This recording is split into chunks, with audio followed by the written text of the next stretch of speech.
కూడా మర్చిపోతున్నట్టు మొదలు పెట్టలేదా? ఏడ మొదలు పెట్టినాము? ఫోన్ ట్యాపింగ్ మొదలు పెట్టారు కదా. ఫోన్ ట్యాపింగ్ ఇంకా ఆయన వరకు పోలే కదా, తీగ లాగుతారు వాళ్ళు. ఎలక్షన్ కోడ్ వచ్చింది కాబట్టి నేను తెలుసుకోలేదు. సో అట్లా ఫోన్ ట్యాపింగ్ అంటే ముఖ్యమంత్రికి వెళ్లకుండా మధ్యలో వాడికి ఏం పని, ఆడికి ఏం తీటనా? మామూలుగా మనం అసలు 100% కరెక్ట్. ఆయన ప్రత్యేకంగా ముఖ్యమంత్రి గారి యొక్క విచక్షణ అధికారాన్ని ఉపయోగించి రిటైర్ అయిన వాళ్ళని ఆయన నియమించుకుండు. Correct. Motive is clear. Regular డ్యూటీలు ఉన్న వాళ్ళు ఎవరి పని చేయలే. అవును. రిటైర్ అయిపోయి ఇంటికాడ ఉన్న వాళ్ళని ప్రత్యేకంగా వాళ్ళని పిలుచుకొచ్చి మళ్ళీ ప్రత్యేక ఉద్యోగం ఇచ్చి, ఆ ఉద్యోగం కూడా ఫోన్ ట్యాపింగ్ ఉద్యోగమే ఇచ్చి రెగ్యులర్ పోస్టింగ్ ఇచ్చుకుంటూ ఫోన్ ట్యాపింగ్ పనే వాళ్ళకి అప్పచెప్పారు. అవును. సో ఆయన ఇది నాకేం సంబంధం లేదు, హోంశాఖ చూసుకుంటుంది, ఇంకొక ఆయన ఇంకొకటి చూసుకుంటాడు. సో సర్కమ్స్టాన్షియల్ ఎవిడెన్స్ అయితే ఉంది. కాకపోతే నేనేందనంటే కోడ్ వచ్చింది కాబట్టి నేను అధికారులను పిలవలేదు, మాట్లాడలేదు. వారు మాట్లాడింది, వీరు మాట్లాడింది నేను కూడా చూస్తున్నా. అంటే నేను ఇంకా యాక్చువల్సీ లోపలికి పోలే.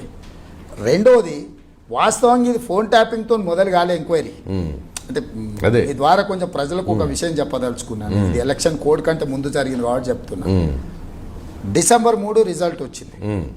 December 4 అక్కడ ఉన్న అధికారులు అందులో ఉండే సర్వర్స్ను, కంప్యూటర్స్ని, ల్యాప్టాప్ని, హార్డ్ డిస్క్లను ఎలక్ట్రిక్ రంపం తీసుకొచ్చి ప్లగ్ పెట్టేసి లైవ్ కట్ చేసి, సీసీ కెమెరాలు కట్ చేసి, అన్ని కట్ చేసి, కొన్ని అక్కడ తగలబెట్టగలిగిన అక్కడనే తగలబెట్టి కొన్ని తీసుకొని పోయి మూసీలో పడేసారు. డిసెంబర్ ఎండింగ్ లో నేను ఆఫీసర్లను ట్రాన్స్ఫర్ చేసిన 10-15 రోజులు చూసాను. కొత్త ఆఫీసర్లు పోయిన తర్వాత ఆఫీస్ లో ఉండే ఎక్విప్మెంట్ కు ఒక ఇండెంట్ ఉంటుంది. ఫర్నిచర్ మన గవర్నమెంట్ ఆఫీస్ లో పోతే పాత కుర్చీలు, ఇన్వెంటరీ ఉంటది కదా.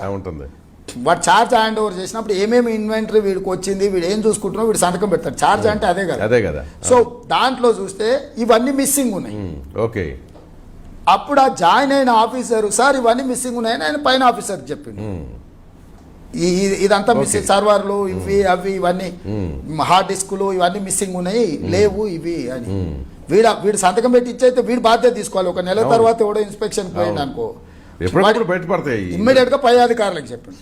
పై అధికారులు వెరిఫై చేసుకొని అసలు ఎవరెవరు డ్యూటీలు ఉన్నారు ఆ రోజు పిలువుండ్రా అని పిలిస్తే, సార్ ఇట్లా జరిగింది, ఇట్లా తీసిండ్రు, వీళ్ళు కోసిండ్రు, వీళ్ళు కట్ చేసిండ్రు, వీళ్ళు ఏదో చేసారు సార్, ఏదో మాట్లాడు.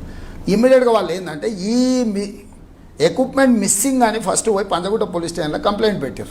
అంటే ఆఫీసులో ఉన్న వస్తువులు మాయమైన దాని మీద అక్కడ మొదలైంది. యాక్చువల్ గా ప్రభుత్వం నిర్ణయం తీసుకోలే, ట్యాపింగ్ గురించి ఆలోచన చేయలే, చంద్రశేఖరరావు గురించి ఆలోచన చేయలే, ఎవరి గురించి నేను ఆలోచన చేయని కూడా చేయలే.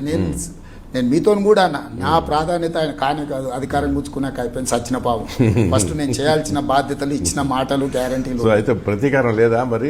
సో అక్కడ మొదలైన విచారణ 1 by 1 పట్టుకొస్తే ఎందుకు ఇవన్నీ హార్డ్ డిస్కులు, సర్వర్లు, ల్యాప్టాప్లు, కంప్యూటర్లు ఎందుకు మాయం చేసినవరా నువ్వు అని అంటే, మేము ఇవన్నీ పాపాలు చేసినాం సార్, అవన్నీ ఇంట్లోనే ఉన్నాయి, ఇది ఉంటే ఈ డేటా మీకు దొరికితే మేము అందరం లోపడిపోతాం అని ఇవన్నీ హడావిడిగా మొత్తం తగలబెట్టినాం సార్ అన్నారు. అప్పుడు ఫిర్యాదు ఆల్టర్ అయింది, సెక్షన్స్ ఆల్టర్ అయినాయి.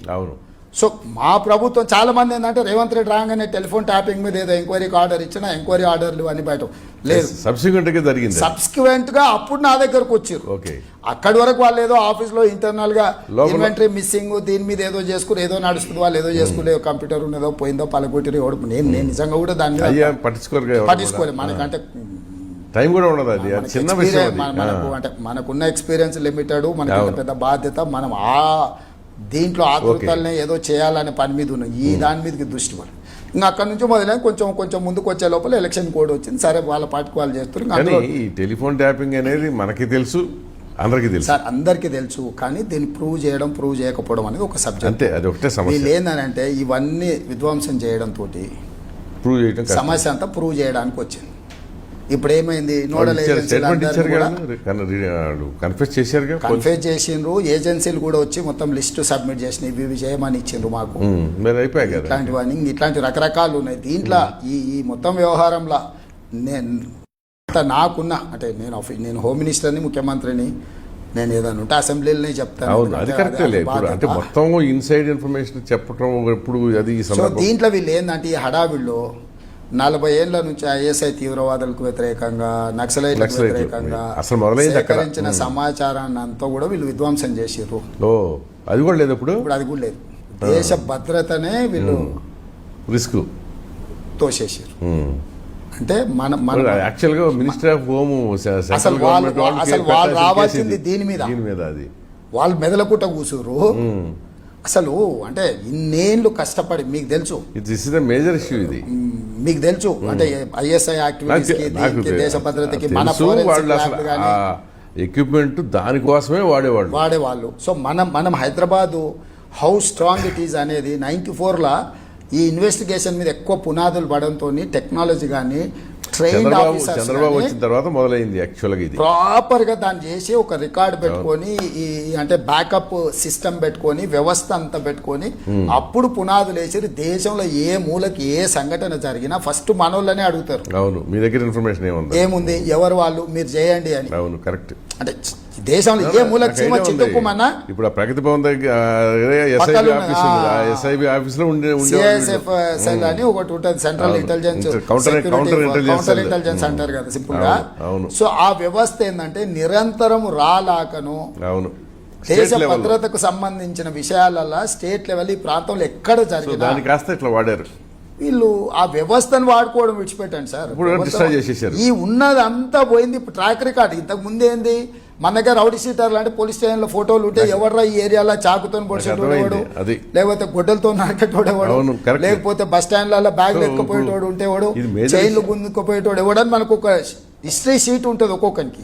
సేమ్ తీవ్రవాదులలో కూడా నేచర్ ఆఫ్ యాక్టివిటీని బట్టి ఎవడు వీని లింక్ ఏంది వీని కనెక్షన్స్ ఏందని వాళ్ళు ఒక ట్రీ మెయింటైన్ చేస్తారు. చాలా మేజర్ ఇష్యూ. సో ఈ మేజర్ ని తీసి మూసిలో పడేసి కోసేసి పరపర కోసేసి. సో ఇప్పుడు నాదేమిన్నారు మీదేమిన్నారు అది అంటే వాళ్ళు ఎంతసేపు ఉన్న ప్రతి మనిషిని